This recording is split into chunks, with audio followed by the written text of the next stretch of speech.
حضرت عائشہ رضی اللہ تعالیٰ عنہ فرماتی ہیں کہ جب ابر آندھی وغیرہ ہوتی تھی تو حضور اقدس صلی اللہ علیہ وآلہ وسلم کے چہرہ انور پر اس کا اثر ظاہر ہوتا تھا اور چہرے کا رنگ فاق ہو جاتا تھا، اور خوف کی وجہ سے کبھی اندر تشریف لے جاتے، کبھی باہر تشریف لاتے اور دعا پڑھتے رہتے تھے۔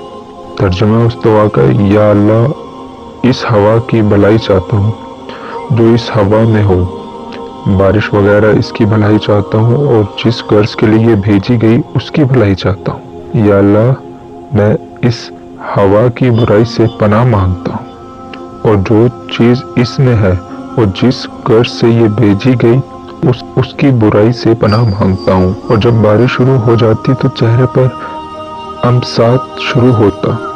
میں نے عرض کیا: یا رسول اللہ صلی اللہ علیہ وآلہ وسلم، اب لوگ جب ابر دیکھتے ہیں تو خوش ہوتے ہیں کہ بارش کے آثار معلوم ہوئے، مگر آپ صلی اللہ علیہ وآلہ وسلم پر ایک گرانی محسوس ہوتی ہے۔ حضور صلی اللہ علیہ وآلہ وسلم نے فرمایا: عائشہ رضی اللہ تعالیٰ عنہ، مجھے اس کا کیا اطمینان ہے کہ اس میں عذاب نہ ہو۔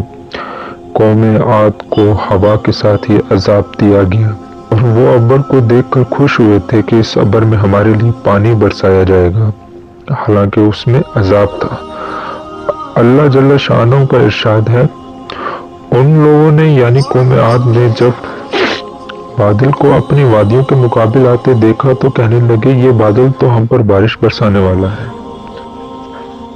یہ بادل تو ہم پر بارش برسانے والا ہے۔ ارشاد خداوندی ہوا کہ نہیں برسنے والا نہیں، بلکہ یہ وہی عذاب ہے جس کی تمہیں جلدی میں چاہتے تھے، اور نبی علیہ السلام سے کہتے تھے کہ اگر تو سچا تو ہم پر عذاب لا۔ ایک آندھی ہے جس میں دردناک عذاب ہے جو ہر چیز کو اپنے رب کے حکم سے ہلاک کر دے گی۔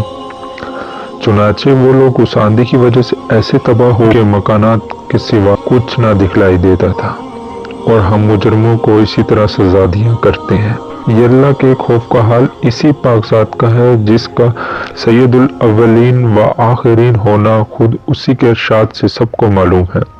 خود کلام پاک میں یہ ارشاد ہے کہ اللہ تعالیٰ ایسا نہ کریں گے کہ ان میں آپ کے ہوتے ہوئے ان کو عذاب دیں۔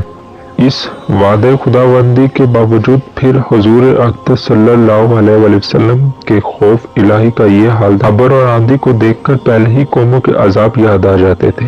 اسی کے ساتھ ایک نگاہ اپنے حال پر بھی کرنا ہے کہ ہم لوگ ہر وقت گناہوں میں مبتلا رہتے ہیں، اور زلزلوں اور دوسری قسم کے عذابوں کو دیکھ کر بجائے اس سے متاثر ہونے کے توبہ استغفار، نماز وغیرہ میں مشغول ہونے کے دوسری قسم کی لغو تحقیقات میں پڑ جاتے ہیں۔ یہ تھا حضور صلی اللہ علیہ وآلہ وسلم کا آندھی اور طوفان کے وقت رد عمل۔ اللہ تعالیٰ ہمیں بھی حضور صلی اللہ علیہ وآلہ وسلم کے نقش قدم پر چلنے کی توفیق عطا فرمائے، آمین۔